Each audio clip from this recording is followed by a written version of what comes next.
আমাদের অপর একটা চ্যানেল অবনী এন্টারটেইনমেন্ট, যেখানে আপনাদের জন্য 3টি ভিডিও আপলোড করা হয়েছে। মুরগি দুধ খেলে বুদ্ধি বাড়ে, মিশন আন্ডারপ্যান এবং লোডশেডিং। এই ভিডিও 3টি দেখে আমাদের চ্যানেলটি সাবস্ক্রাইব করে আমাদের পাশে থাকার জন্য অনুরোধ রইল। ভিডিওর লিংক ডেসক্রিপশন এবং কমেন্ট সেকশনে রয়েছে। এই ক্লাসে নবম শ্রেণীর প্রত্যেকটি শিক্ষার্থীর জন্য জীবন জীবিকার যে সংক্ষিপ্ত নির্দেশনা অর্থাৎ সংক্ষিপ্ত সিলেবাস এবং মানবন্টন রয়েছে সেই জিনিসটা নিয়ে চলে এসেছে। কোন প্রশ্নে কত মার্ক থাকবে এবং কিভাবে লিখতে হলে তোমরা ভালো মার্ক পাবা, এই সকল বিষয় আজকে ডিসকাস করতে চলেছে। ও আরেকটা কথা, আমাদের কাছে কিন্তু তোমাদের মূল প্রশ্ন অর্থাৎ বার্ষিক সিলেবাসের যে প্রশ্নটি, সেই বার্ষিক সামষ্টিক মূল্যায়নের প্রশ্নটি আমরা অলরেডি হাতে পেয়ে গেছি এবং তারই কিন্তু অ্যান্সার শিট তৈরি করা হচ্ছে।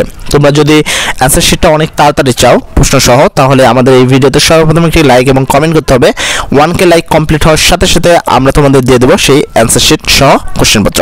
এবার আমি চলে আসবো তোমাদের মূল এই ভিডিওতে, যেখানে হলো বার্ষিক মূল্যায়ন নির্দেশনা 2024-এর জন্য বিষয়ভিত্তিক নির্দেশনা দেওয়া হয়েছে। বিষয়টা হলো জীবন ও জীবিকা। কোন শ্রেণীর জন্য? নবম শ্রেণীর জন্য। এখানে প্রশ্ন প্রণয়নের ক্ষেত্রে কিছু নির্দেশনা রয়েছে, এটা আমি স্কিপ করে দিচ্ছি, কেননা এখানে তেমন কিছু আমার কাছে বিশেষ কোনো কথা মনে হয়নি।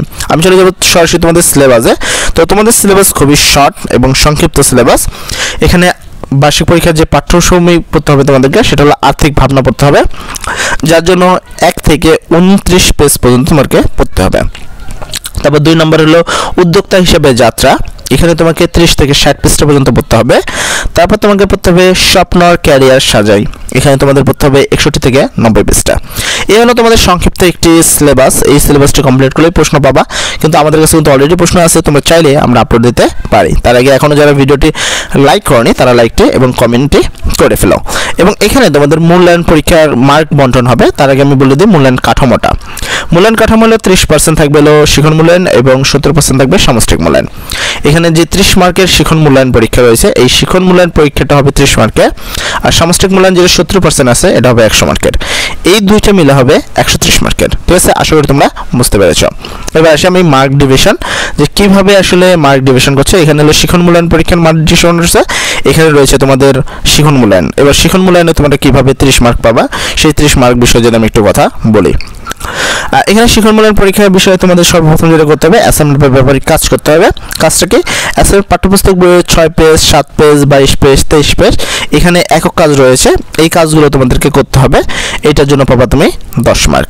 এবং ব্যবহারিক কাজ হিসাবে তুমি পড়বা পাঠ্যপুস্তক পৃষ্ঠা হলো 27 থেকে 28 পেজ, এবং এই জাতীয় অন্যান্য কাজগুলো করতে হবে, যেখানের জন্য তোমরা এই দুইটার মধ্যে যেকোনো একটা হবে, যার জন্য পাবা তোমরা 10 মার্ক। এর পরবর্তী চলবো আমরা 2 নম্বর টপিকের উপরে। 2 নম্বর প্রশ্ন হলো অনুসন্ধানমূলক বা কাজ করতে হবে, প্রকল্প বা প্রতিবেদন উপস্থাপনা করতে হবে, যেখানে তোমরা পাবে 10 মার্ক।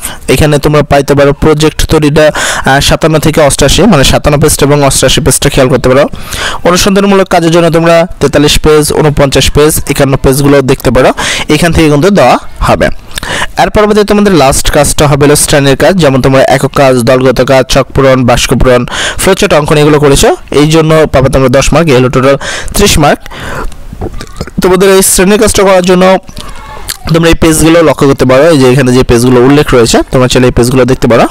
এই পেজে লেখা আছে তোমার 58 page, 63 page, 65 page, 69 page, 75 page, 86 page. এই পেজগুলো থেকে অবশ্যই মার্ক করা হবে। তো এই টোটাল হলো তোমার 30 মার্কের হলো শিখন মূল্যায়ন এক্সাম।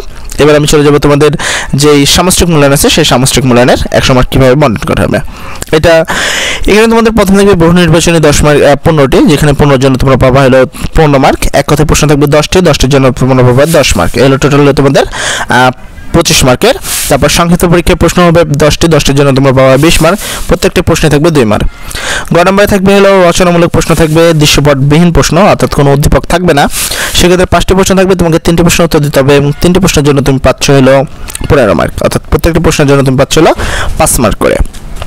এবং সর্বশেষে তোমাদের 4 নম্বরটা রচনামূলক প্রশ্ন উত্তর করতে হবে, যেখানে প্রশ্ন থাকবে 60টি প্রশ্ন, তোমাকে দিতে হবে 5টি প্রশ্ন, প্রত্যেকটা প্রশ্নের জন্য 8 করে পাবা, 5টা 40 মার্ক। এই হলো তোমার 100 মার্কের একটি এক্সাম, যার জন্য তোমাকে 3 ঘন্টা সময় দেওয়া হবে। আশা করি তোমরা সম্পূর্ণ সিলেবাসটি বুঝতে পেরেছো এবং সম্পূর্ণ মানবন্ধনটি বুঝতে পেরেছো। তোমাদের সুবিধার জন্য বলে দিই, দেখো এখানে কিন্তু আমাদের কাছে অলরেডি তোমাদের সম্পূর্ণ প্রশ্নপত্র চলে এসেছে। ঠিক আছে, অলরেডি সম্পূর্ণ প্রশ্নপত্র চলে এসেছে, উত্তর সহ আমরা কিন্তু প্রশ্নপত্রটি রেডি করে ফেলেছি। তোমরা যদি চাও যে আমরা এই প্রশ্নপত্রটি অতি তাড়াতাড়ি আপলোড দিই, তাহলে অবশ্যই এই ভিডিওতে 1K লাইক কমপ্লিট করতে হবে তোমাদের। সর্বোপরি কথা, সবাই ভালো থাকো। আসসালামু আলাইকুম।